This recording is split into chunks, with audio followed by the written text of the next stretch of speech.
This video covers important basic concepts you need to understand to run Bluebird. You need to know what the Windows desktop is. That's the area in your screen at the moment. It is always easily accessible by holding down the Windows key, usually on the bottom left of your keyboard, and typing D for desktop. On the left, you will usually find the My Computer icon and the My Network icon. At the bottom of the desktop, you will find the taskbar that's coming and going as I move my mouse over it. That is the Windows taskbar. On the bottom left of the taskbar, you see the Windows Start button, and if you click on that, you will see right at the very top the Bluebird icon. You will also often see the Messenger icon. To launch Bluebird, you click on the Start button of Windows and then click the Bluebird icon, usually at the very top. It is important to know where Bluebird lives on the computer. If you look at this bar here, it tells you Bluebird lives inside the C drive, inside program files, inside the Bluebird directory, inside Doctor, inside the Bluebird directory. And I want you just to look at this copies directory, which we're going to go into now. And you'll see that all these files have the word copy or space copy added to them. Space copy, D space copy. This is the backup directory that copies all your data files and backs them up when you close down at day end. It's important that this copies directory in turn is copied to some external backup media, such as a CD writer. You must have your hardware technician set this up for you. Just to recap, Bluebird lives inside My Computer, inside your hard drive, which is usually called your C drive, inside program files, and inside program files you'll find Bluebird, and inside Bluebird you'll find Doctor, and these are all the files that make your Bluebird program run. Once you click on the Bluebird Start icon at the top of the Windows Start button on the bottom left of your taskbar, Bluebird will open to this home page. Wherever you find yourself in the program, you can quickly and easily get back to this home page, which makes it very easy to start learning how to use Bluebird. On the top right of the home page, you will see three buttons.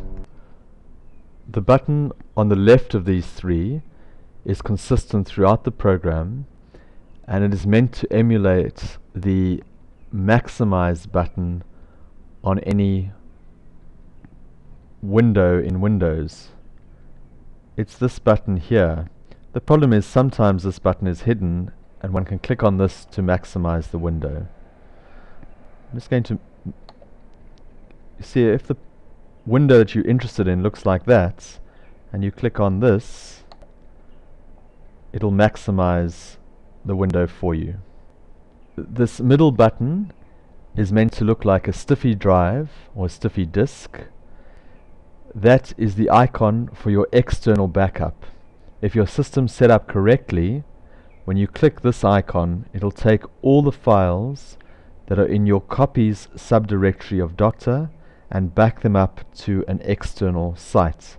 It is important to get your technician to set this up properly and to confirm with us that it's working.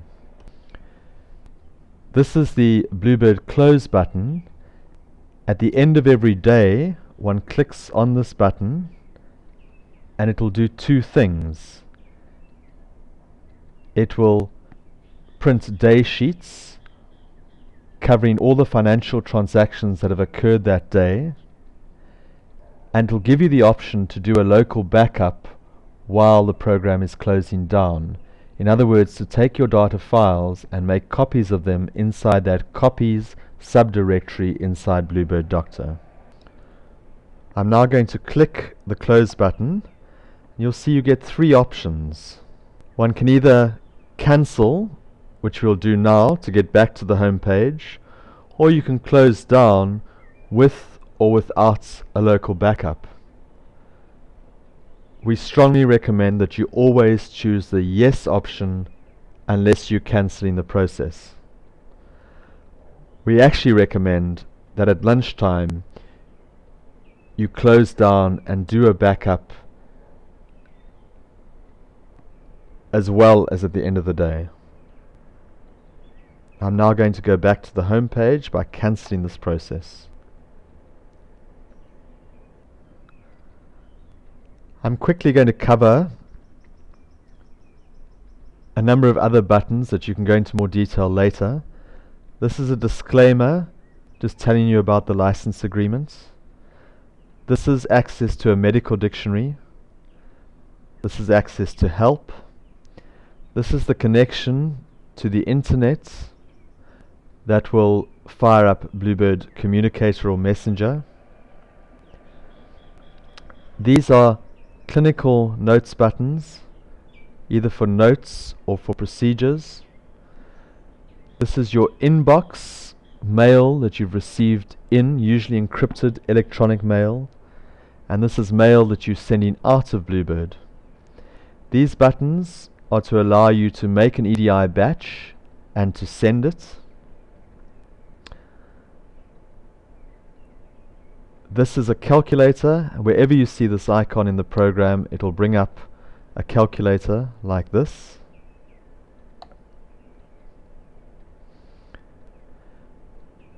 This is your appointment book, which we'll go through in more detail in the video titled Appointments. And at the bottom of the page, there's important support information. This is the name of the computer, and if we ask you what the name is, it's important to be able to relay this information back to our support staff. Please will you concentrate on the middle of the screen. You will see that these buttons are labeled as essential, additional, and on the far right the pharmacy module, which we will not cover in this video. We have tried wherever possible to make Bluebird emulate paper. We've done this because most doctors are not IT literate but are very familiar with paper. I would like you to think of these square boxes on the middle of the screen as being drawers in a filing cabinet. So this would be the patient data file or the patient data drawer in the filing cabinet. This would be the address book file or drawer in the filing cabinet. This would be a drawer that holds all the postal codes, the postal codes file. If I were to click on this file, in this case patient data, think of pulling open the drawer. I'm going to do that now. And I'd like you to turn your attention to this area here of the screen. You will see that in this drawer there are 15 records, or 15 pieces of paper in that drawer, or 15 patients in that drawer. And we're currently on record 1 of the found set, which in this case is all 15 of the records. The VCR buttons on the left allow one to move either to the end of the drawer. You can see I'm now on record 15 of 15 found, or to the beginning of the draw. You can see I'm now on record 1 of 15 found, or moving through the draw one at a time forward, or one at a time backward.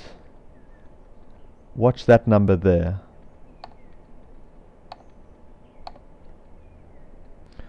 I've told the computer to only find the records in the draw that have a surname beginning with BIR. And you will see now there's still 15 records in the draw. That never changes unless you add records, new pieces of paper to the draw. But now instead of all 15 being found, only 2 are in the found set. That's the total number of records in the draw, or pieces of paper in the draw.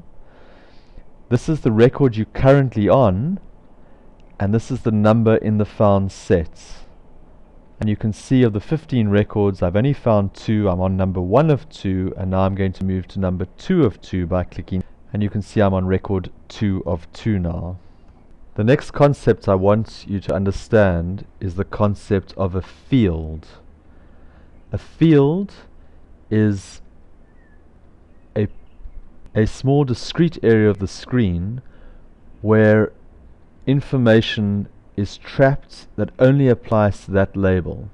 For instance, the cursor at the moment is in the title field. It is now in the surname field. It's now in the first name field, and it's now in the gender field. The importance of putting data in separate fields is that it allows analysis of that data. Unlike a word processor, where data is all entered into a free text field, which makes it very difficult to produce statistics based on, for instance, how many patients you've seen with the name Bird. In this case, 2. And you can see the found set is also put in a percentage here, so I know that 13% of the patients in this box have the surname Bird. This becomes much more useful when you want to see what percentage a particular GP has referred to your practice, or how many patients you've seen under the age of 50, or how many males you've got in your practice versus females, and so on and so on and so on. Generally, in Windows, to move from one field to the next, one uses the Tab key, which is usually found on the top left-hand side of your keyboard. As you can see at the moment, I'm in the title field by the flashing cursor. When I click the Tab key, I move into the next field, which is the surname field. If I click the Tab key again, I move into the first name field. You can, of course, also use your mouse to move to the next field in the tab order. The next important concept to understand is that of layouts. You will see where the mouse is here. These are tabs at the top of each page in Bluebird. Each of these tabs represents a different layout. What that means is different ways of looking at the same at a different subset of information about the same record. Just to recap, a record was the piece of paper in the box. There were 15 records in this box or in this file. The data entry layout is the one we're currently on, and that allowed us to put in all the information about this particular patient, Mrs. Bird. But let's say now we only wanted to work with a subset of information, that information necessary to address an envelope. By clicking on the envelope tab, I now only display the information required to address an envelope for this patient. You will see I'm still on exactly the same record, still number 2. I haven't moved records, I'm just looking at that piece of paper in a slightly different way. Okay, this is something that one can do with computers, which one obviously can't do with real paper. So layouts are different ways of looking at the same information, the same piece of paper, but being able to look at just a small subset of that information. I'm going to move back to the data entry layouts, and you'll see I remained on record 2 of 2 in the found set. A very common layouts, and one we used a lot is the overview or the list view layout. Here you can see that each record is displayed in a list. Whichever record I highlight, click here to select the record, the information at the top applies to. This is really useful if, for instance, I wanted to find an anaesthetist in the address book and I would search by anaesthetist. All my anaesthetists would come up. I would choose the first one I was interested, be able to phone them. If they weren't available, I could go to the next one and phone them, and so this is a lot more efficient than dealing with a hard copy address book. It also is available over the whole network, so anyone in the practice can use it. To get back to the data entry layout, you'll see there are no layout tabs on this overview layout, and that's to conserve space. But if you read the caption here, if you click it again, you will end up on the data entry layout. I'm clicking it, and I'm back on the data entry layout for the same person, Sherry Sherbert. Please could you now turn your attention to the top right hand area of the screen. We're going to look at the home button, the find button, the print button, and the new record button. All these buttons are constant throughout the program. The most important one is the home button. Whenever you click on this, you'll be returned to the home page. So I was inside patient data, I clicked on the home button, and I was returned to the home page. Let me again open patient data, and let's now deal with the new record button. That's meant to represent the sun and a new piece of paper. You can see we have 15 records in this box. If I click on the new record button, we now have 16 records in the box.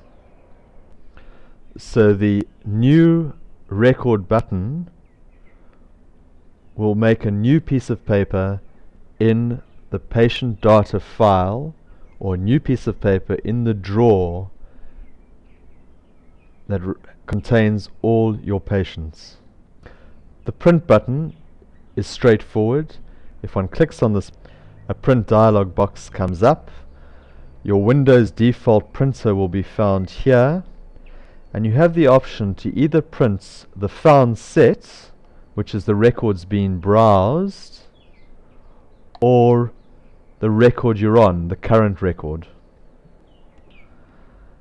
The button on the far right, which is meant to represent a piece of paper with a magnifying glass hovering up over it, is the find button.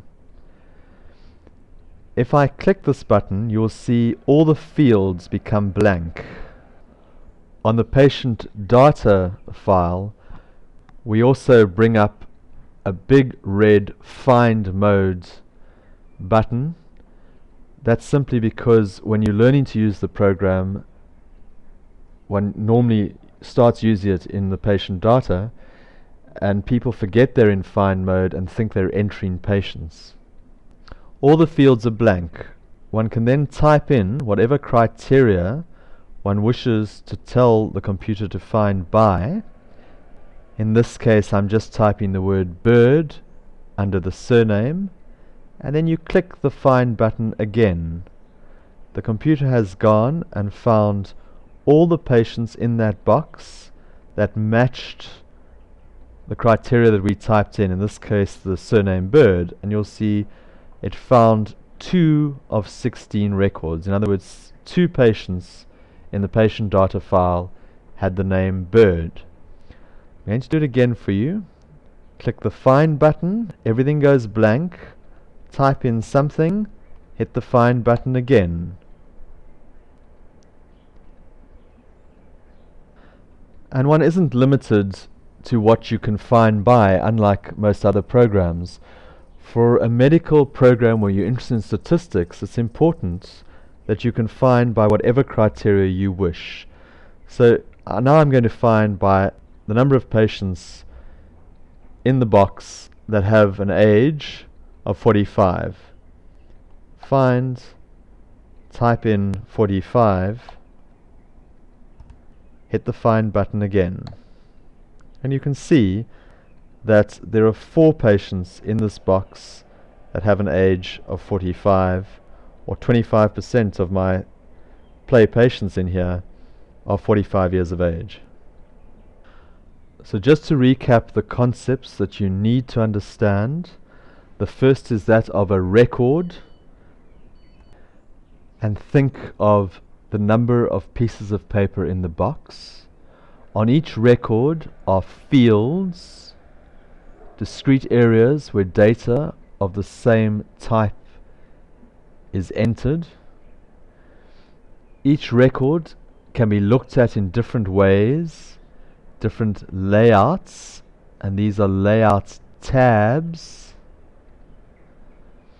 To move between records, one has these VCR buttons.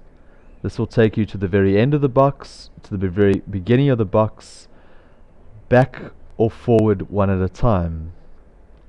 On the top right hand corner of any page in Bluebird, you can quickly orientate yourself by moving back to the home page. These 3 buttons here are also constant throughout the program. This is the new button, this is the print button, and this is the find button.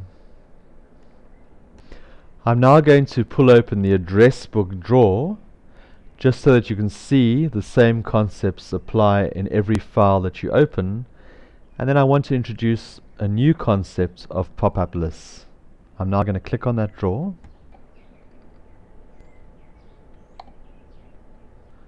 Please take a moment just to confirm that you know exactly where you are, because all those areas of the screen that I've been hovering over are constant. I now want to show you how pop-up lists work. I'm going to click on the title here, which in this case is DR for Doctor, and you'll see that 3 choices pop up attached to that title box, and I can go and choose any one of them.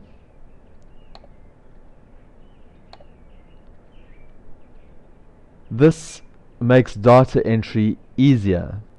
This first type of pop-up list remembers anything we have previously entered in this field in any of the records in the box. So for example, if I go in here now and I write Mrs.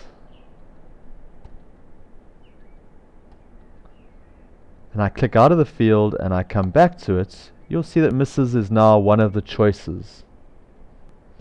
As an aside, to get rid of a pop-up list, one has 2 options. One can either click in the field itself, or one can click the escape key on the top left of your keyboard. Pop-up lists can also be drawn from data in other files. For example, I'm in the address field now, and if I hit the tab key to move to the area field, you will see that a pop-up list has come up showing 2 areas, Somerset East and Bishop's Court. These come from the postal codes file. I'm now going to go back to the home page and then open the postal codes file.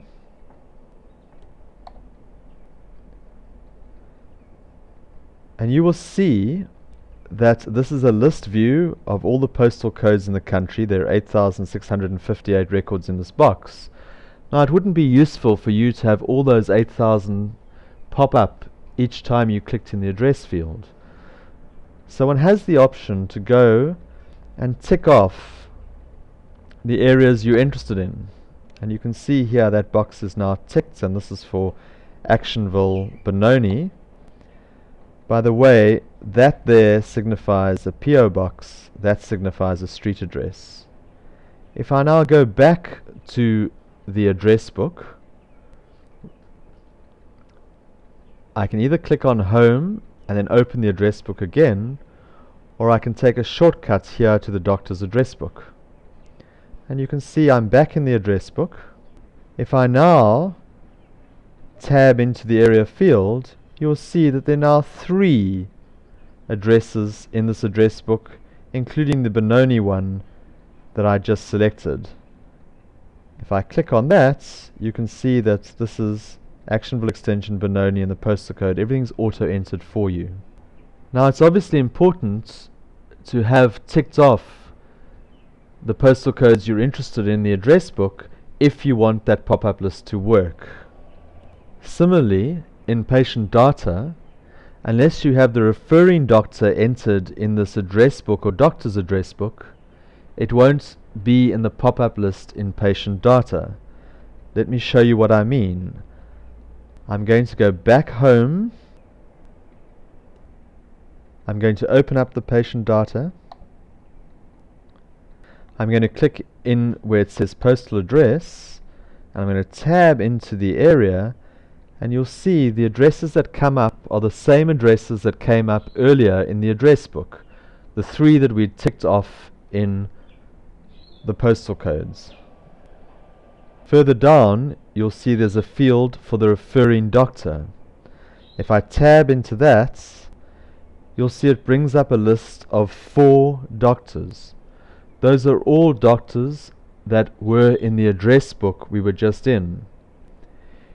If you're putting in a new patient and you get to this part of the patient data and there is no doctor there, you need to stop, open up the doctor's address book, type in the relevant referring doctor, come back here and select him from the list. It is important that you don't type in the referring doctor's name here, because each entry has to be unique, and you might once type in Dr. Vine, once type in Daryl Vine, once type in Dr. Daryl Vine, and the computer will see those all as different referring doctors.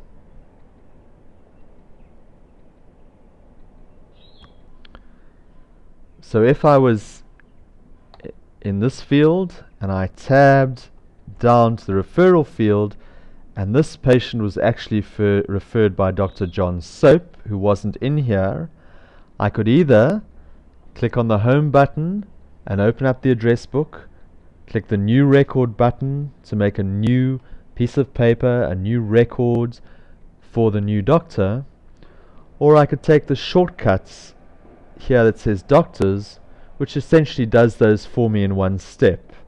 Click on doctors, I'm back here in the address book, I can click the new button, make a new doctor, which will then be in that list. It's important to understand these basic concepts. Most people listen to this video at least twice before they go on to the next one. Thank you for your initial attention.